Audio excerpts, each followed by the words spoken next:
आओ बच्चों, आज हम 8th क्लास की वर्कशीट 17 करेंगे और इस वर्कशीट में आज करने वाले हैं धातु, अधातु और धातुओं के रासायनिक गुणधर्म।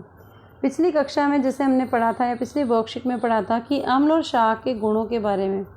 अब कुछ अम्ल और उनके स्रोत इस प्रकार हैं, जैसे दही। अगर आपसे कोई पूछता है दही में कौन सा अम्ल है तो लैक्टिक अम्ल है। सिरके के अंदर एसिटिक अम्ल है। विटामिन सी जैसे आंवले में होता है एस्कॉर्बिक अम्ल है। खट्टे फल नींबू नारंगी के अंदर साइट्रिक अम्ल है। हाइड्रोक्लोरिक और सल्फ्यूरिक जो अम्ल है वो प्रयोगशाला में प्रयोग किए जाने वाले कुछ अम्ल हैं।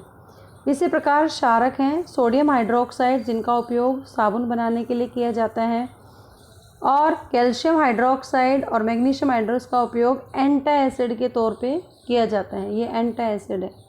एंटा एसिड वो होते हैं जहाँ पर जैसे कोई मधुमक्खी काट जाती है, एसिड है उसकी डंक में, तो अगर उसके ऊपर एंटा एसिड लगा लेते हैं तो पेन और रिलीफ, उसके अंदर स्वेलिंग नहीं होगी।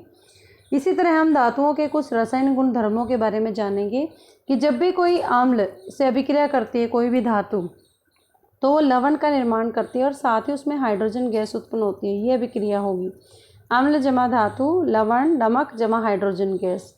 और जैसे एक जलती हुई कैंडल उसके मुंह के पास लेके जाएंगे तो पॉप ध्वनि के साथ जलती है, क्योंकि जो हाइड्रोजन गैस है उसकी ना तो कलर है ना स्मेल है, तो उसको आइडेंटिफाई कैसे किया जाए, कैसे पहचाना जाए। तो उसकी पहचान ये है कि जलती हुई मोमबत्ती उसके टेस्ट ट्यूब के मुंह के पास लेके जाती है, उसमें जो भाप निकल रही है, जो वेपर्स निकल रहे हैं, अगर वो पॉप साउंड आती है उसमें, तो इसका मतलब वहाँ पे हाइड्रोजन गैस उपस्थित है।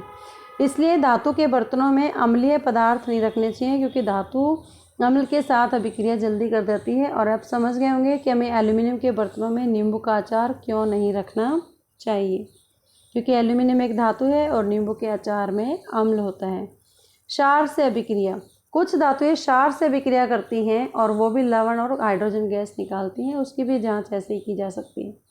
अब इसमें आता है स्वयं को जांचना। 4 प्रश्न दे रखे हैं, चारों प्रश्न आपने अभी अभी किए हैं, इनको अपनी कॉपी में करें। Now the time for the English medium students, and today's worksheet is worksheet 17 for the class 8th, and the topic is metals and non-metals, and we will study about chemical properties of metals in this worksheet. You have studied in the previous worksheet about the properties of acid and bases. Now there are some common acids and their sources.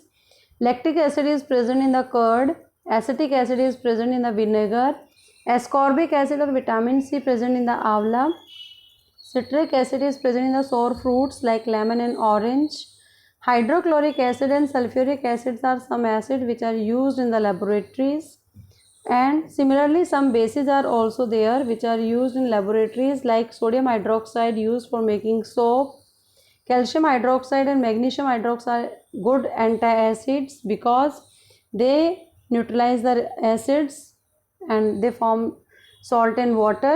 Now we will study about some properties, chemical properties of metal. First property is reaction of metal with the acid. Metals reacts with the acid and they produce salt and hydrogen gas, which burns with a pop sound. So how will you identify the gas is hydrogen gas in the test tube? You have to bring a burning candle near the mouth of the test tube. If it produces pop sound, it means the presence of hydrogen gas.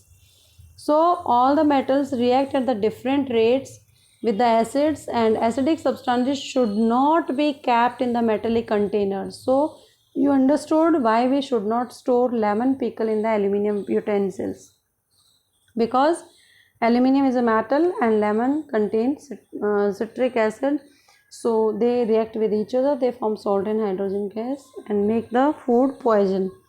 Reaction of the metal with the base. Some metal react with the base and produces salt and release hydrogen gas.